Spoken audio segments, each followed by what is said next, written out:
Meus irmãos, a paz do Senhor Jesus, tudo bem com vocês? Estamos juntos mais uma vez. Vamos dar continuidade a essas reflexões no Evangelho feito por Mateus, agora no capítulo de número 15. Eu espero que você tenha sido abençoado até aqui, espero que você esteja enriquecendo a sua alma, que você possa estar sendo impactado por tudo aquilo que Deus tem falado conosco. Espero que essas aulas, esses momentos de reflexão, tenha realmente aberto os teus olhos para entender um pouco mais o texto e até mesmo você que tem dificuldade na leitura bíblica, espero que esteja nos acompanhando. Assim você já vai ter lido pelo menos o Evangelho de Mateus completo e tendo um norte acerca de tudo aquilo que Jesus viveu, passou e nos ensinou, né? Capítulo 15, então, a partir do verso 1, diz assim o texto: Então, alguns fariseus e mestres da lei chegaram a Jerusalém para ver Jesus e perguntaram: Por que seus discípulos desobedecem à tradição dos líderes religiosos? Eles não respeitam a cerimônia de lavar as mãos antes de comer. Jesus respondeu: E por que vocês, com suas tradições, desobedecem ao mandamento de Deus? Pois Deus ordenou: honre seu pai e sua mãe, e quem insultar seu pai ou sua mãe será executado. Em vez disso, vocês ensinam que, se alguém disser a seus pais: Sinto muito, mas não posso ajudá-lo, jurei entregar como oferta a Deus aquilo que eu teria dado a vocês, não precisará mais honrar seus pais. Com isso, vocês anulam a palavra de Deus em favor de suas próprias tradições. Hipócritas, Isaías tinha razão quando assim profetizou a seu respeito. Este povo me honra com os lábios, mas o coração está longe de mim. Sua adoração é uma farsa, pois ensinam ideias humanas como se fossem mandamentos divinos. Jesus chamou a atenção da multidão para perto de si e disse: Ouçam e procurem entender. Não é o que entra pela boca que os contamina. Vocês se contaminam com palavras que saem dela. Então os discípulos vieram e perguntaram: O Senhor sabe que ofendeu os fariseus com isso que acabou de dizer? Jesus respondeu: Toda palavra que meu Pai Celestial não plantou será arrancada. Perdão, toda planta, tá? Toda planta que meu Pai Celestial não plantou será arrancada pela raiz. Portanto, não façam caso deles. São guias cegos conduzindo cegos, e um cego conduzir outro cego, ambos cairão num vale, ou numa vala, num abismo. Verso 15. Então Pedro disse: Explique-nos a parábola de que as pessoas não são contaminadas pelo que comem. Ainda não entendem? Perguntou Jesus. Tudo o que comem passa pelo estômago e vai para o estômago, mas as palavras vêm do coração, e é isso que os contamina, pois do coração vêm maus pensamentos, homicídio, adultério, imoralidade sexual, roubo, mentiras, calúnias. São essas coisas que contaminam. Comer sem lavar as mãos não os contaminará. Vamos parar aqui para a gente pensar um pouquinho e já seguimos a leitura, tá? Pontos importantes a ponderar acerca daquilo que Jesus está ensinando nesse momento para os discípulos e confrontando até mesmo os fariseus acerca deste assunto. Olha o que Jesus está dizendo, né? Chegam até ele e diz: Por que os seus discípulos comem sem lavar as mãos? Tradição judaica. E a tradição para os judeus, como Jesus mesmo relata aqui, ficou algo tão sério e tão imposto sobre eles que eles não deixavam barato quem não a seguiam. Na verdade, em muitas ocasiões ocorriam das pessoas serem repreendidas ou até mesmo não deixarem participar, seja do evento, da janta, da festa, enfim, justamente por não seguir o ritual. Lembra em João capítulo 2, quando ele vai mandar encher as talhas de água e o texto diz que as talhas eram para purificação? Diz o texto também que havia 6 talhas vazias de água. É porque vazias, enfim. É porque essas talhas eram justamente para a purificação. O próprio texto de João diz isso, né? Então, como que acontece? Antes de entrar para a festa, lavava-se as mãos e lavava-se o rosto, ou a barba, pelo menos, para poder entrar na festa. Se não se fizesse isso, não poderia fazer parte da festa, não poderia comer, porque você estaria quebrando um rito judaico. Foi estabelecido por eles mesmos. E aí, quando os discípulos de Jesus começam a comer sem lavar as mãos, os fariseus começam a olhar para aquilo e começam a se enfurecer com Jesus, indignados com a situação, porque na mente deles, Jesus estava ali somente para irritá-los, somente para não cumprir nada daquilo que foi ordenado. E aí Jesus está ensinando algo grandioso naquele momento, né? Enquanto os discípulos comem e os fariseus comentam, Jesus diz: Ué, vocês estão reclamando porque eles não estão obedecendo algo que vocês criaram? Eu te pergunto, o que adianta vocês obedecerem às leis que vocês criaram se vocês são capazes de desobedecer à lei de Deus? E aí ele vai dar um exemplo aqui magnífico, ele vai dizer o seguinte: não está escrito, honre seu pai e sua mãe? E quem não honrar, olha o versículo 3 comigo, ó. E Jesus respondeu: E por que vocês, com suas tradições, desobedecem aos mandamentos de Deus? Verso 4: Pois Deus ordenou: Honre seu pai e sua mãe, e quem insultar seu pai ou sua mãe será executado. Verso 5. Em vez disso, vocês ensinam que se alguém disser a seu pai, sinto muito, mas não posso ajudá-lo, jurei entregar como oferta a Deus aquilo que eu teria dado a vocês, não precisará mais honrar seus pais. Com isso, vocês anulam a palavra de Deus em favor da sua própria tradição. Hipócritas. Isaías tinha razão quando disse a seu respeito. Olha que coisa violenta. Um dos exemplos que Jesus vai dizer aqui é justamente esse, né? Como que vocês ensinam as pessoas a desonrarem os pais, no sentido de, se ele tem um recurso e esse recurso seria dado ao pai para socorrê-lo, para ajudá-lo, para abençoá-lo, e ele vai olhar para o pai e para a mãe e dizer: não posso te dar porque jurei entregar a Deus esse recurso financeiro, seja um gado, um boi, um cabrito, enfim. E ele fazendo isso, os fariseus ensinaram: se você fizer isso, você não precisa mais honrar aos seus pais. Porque o contexto da época, os fariseus, os líderes religiosos, já estavam, na sua grande maioria, corrompidos. E o que eles faziam era justamente para lucro e benefício pessoal. Então eles preferem conduzir um povo pela tradição judaica que eles inventaram e negligenciar a voz e a ordenança que Deus já deu, do que ensinar o povo a ordenança de Deus, porque ele sabe que se ensinar a ordenança de Deus vai conflitar com a tradição que eles criaram. Eles sabem disso. Eles não são malucos. Eles criaram e sabem que vai dar problema em relação àquilo que Deus está pedindo. Só que eles baseiam a tradição que eles estão criando em cima da lei que Deus deu para proteger a tradição que foi criada. Só que a tradição criada é para benefício próprio. Porque o que eles estão pedindo é: não dê o recurso aos seus pais, entregue o recurso no templo, para que você entenda que, fazendo isso, não precisará honrar mais seu pai, porque na cabeça o que eles ensinam é: você está honrando mais a Deus e é mais importante honrar a Deus do que honrar os pais. E aí tem um problema muito grande quando Jesus fala isso para os fariseus, porque os fariseus vão entender que Jesus vai rasgar o véu e não vai deixar mais nada escondido.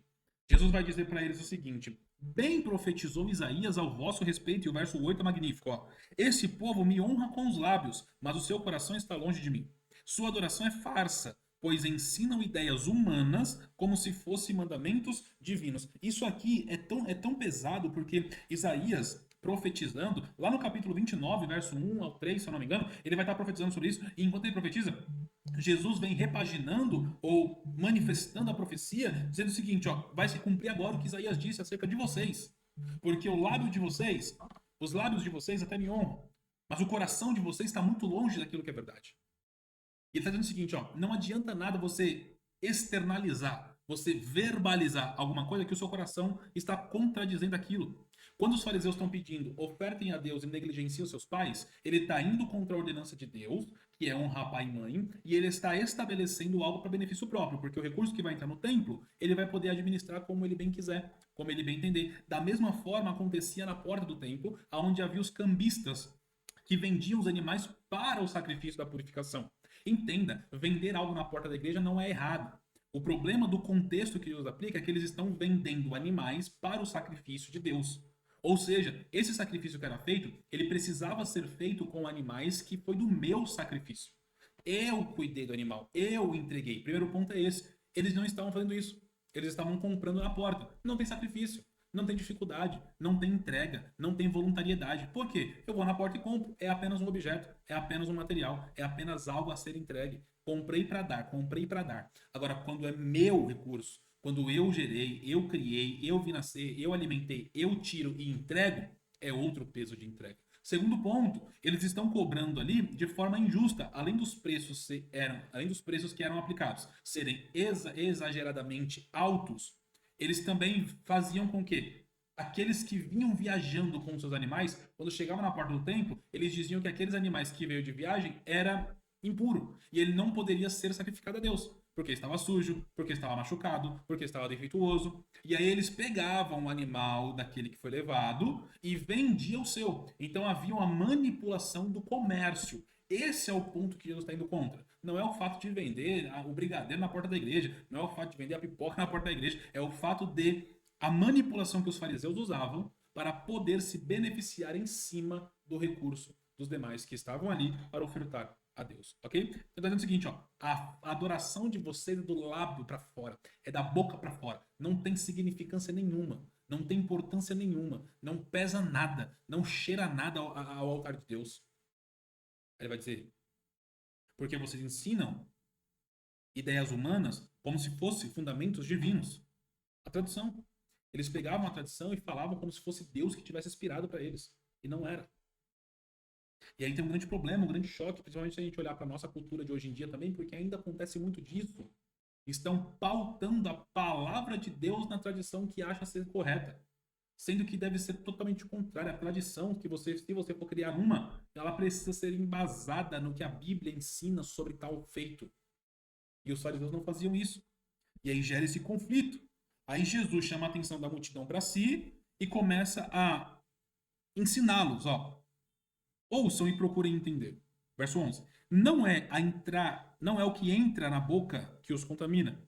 Vocês se contaminam com as palavras que saem dela. Jesus está dizendo o seguinte, ó, não é o comer sem lavar as mãos, até porque é o que ele explica lá embaixo, né? Não é o comer sem lavar as mãos que vai deixar vocês impuros.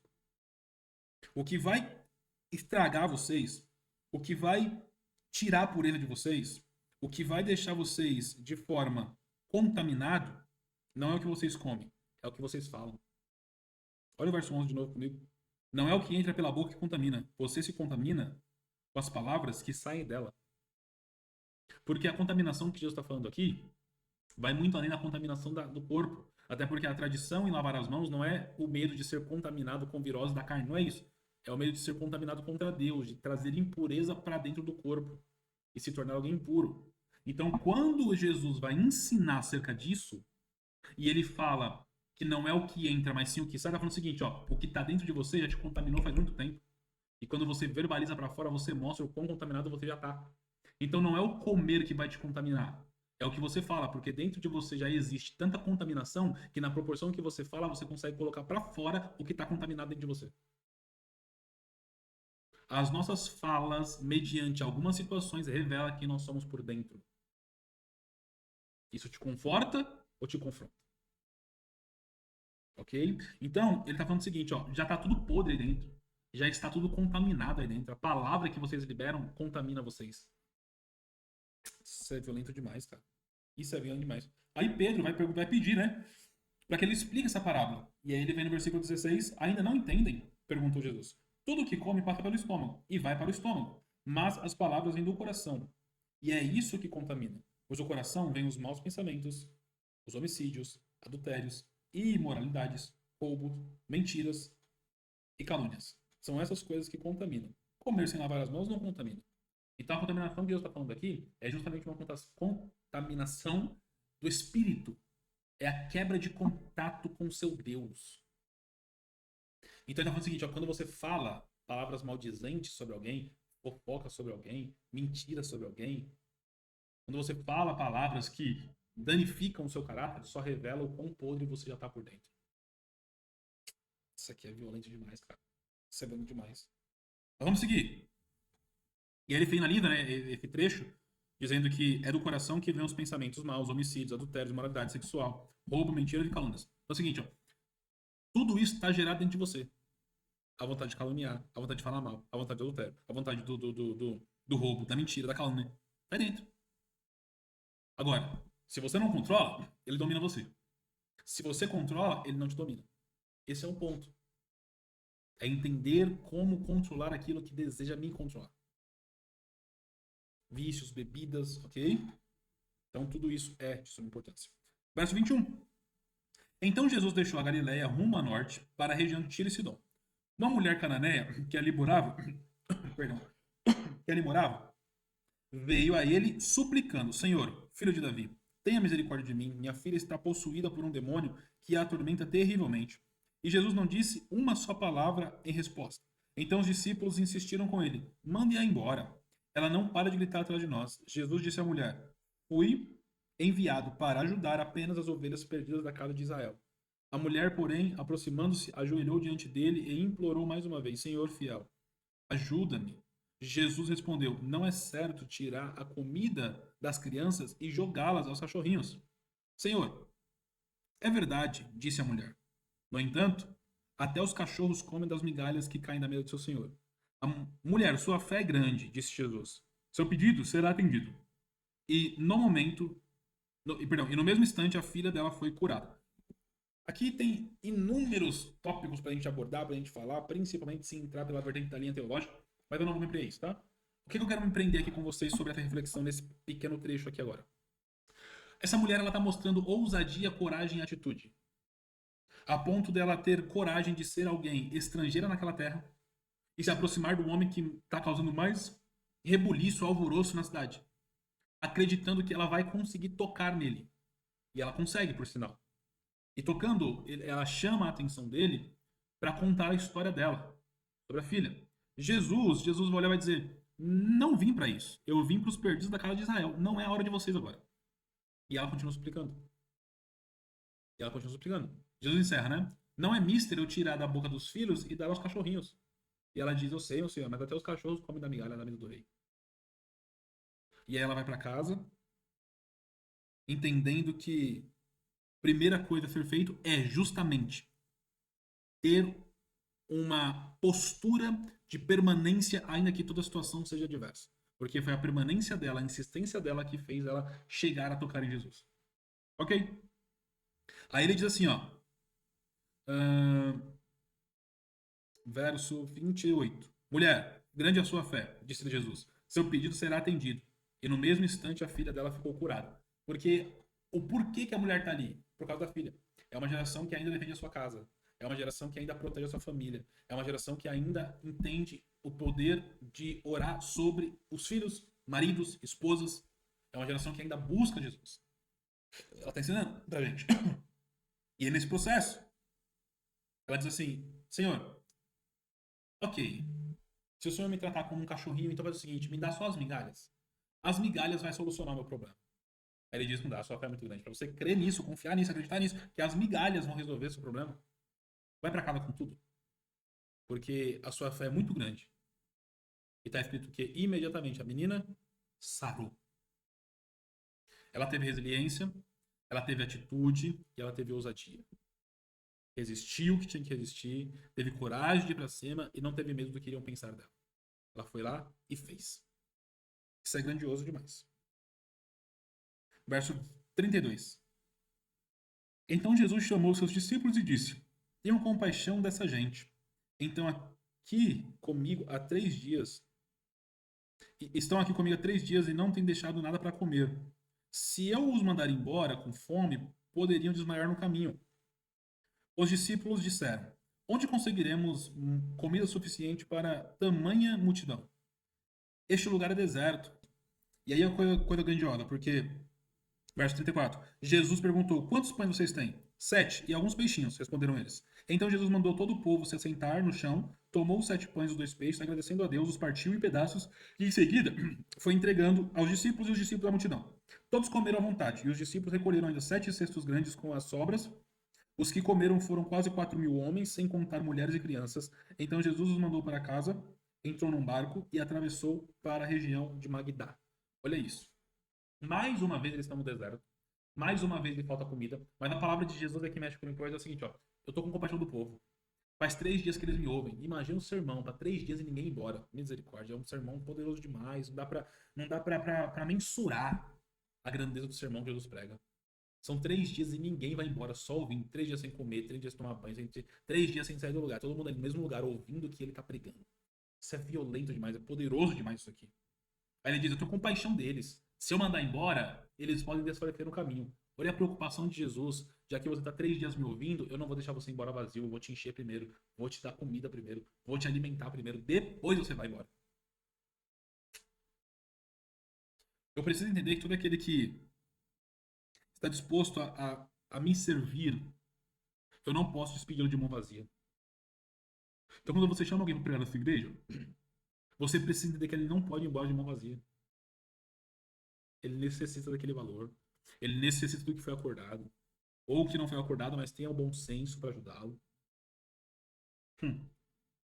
Ok. E aí a mente dos discípulos é essa: é deserto, não tem como comprar, não tem onde arrumar dinheiro. Porque a nossa mente ainda está limitada nisso. Eles já viram Jesus fazer milagre lá atrás, também é no lugar deserto. Agora é no deserto real e eles também estão com a mesma preocupação. Não tem onde arrumar comida, não tem onde arrumar dinheiro. Jesus disse: organiza o povo de novo, manda sentar e me traz o que vocês têm entre pão e peixe. E eles deram os pães e os peixes. E agora é menos pães, ou melhor, É mais pães, né, e mais peixes. Ó, verso 34. E Jesus perguntou: quantos pães vocês têm? 7 e alguns peixinhos, responderam eles. Então Jesus mandou o povo sentar-se no chão. Perceba, é mais pães do que tinha antes, porque antes era 5 pães e 2 peixes. Agora são 7 pães e alguns peixinhos. Então tem um pouco mais de comida. É lógico, longe de estar perto de saciar a fome de 4 mil pessoas. Inclusive são 4 mil agora nesse texto, e no outro era 5, né? Então tá longe ainda, muito longe de saciar a fome de mais de 4 mil pessoas, sabendo que tem 7 pães e alguns peixinhos. Porém, ele vai começar a multiplicar de novo. Os discípulos já viram isso acontecer lá atrás. Mas agora eles estão duvidando de novo. É deserto o lugar de Jesus. Manda o povo embora. Manda o povo para casa. Desiste do povo. E a proposta de Jesus: eu não posso desistir vazio quem parou para me ouvir. Eu só posso despedir cheio aquele que parou para me ouvir. Aquele que parou para me ouvir não pode ir embora vazio, ele vai embora cheio. Mate vocês a fome deles.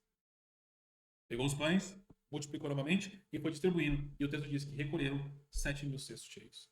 Menos do que da outra vez. E tem um motivo que a gente vai ver isso nas próximas aulas, tá? Mas aqui no contexto, o que a gente precisa entender é justamente esse ponto aqui. O lugar deserto não impede Jesus de fazer.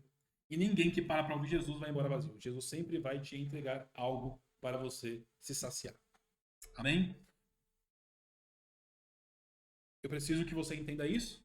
O evangelho, ele é algo que constrói em nós, em meio à dificuldade, grandiosidade, mas ele precisa testar o nosso coração primeiro. Ele precisa provar quem nós somos. Eu espero que essa aula fique gravada no seu coração, que você possa ter um dia abençoadíssimo e que você consiga desfrutar da presença de Deus e da provisão que Ele tem para você. Em nome de Jesus. Amém.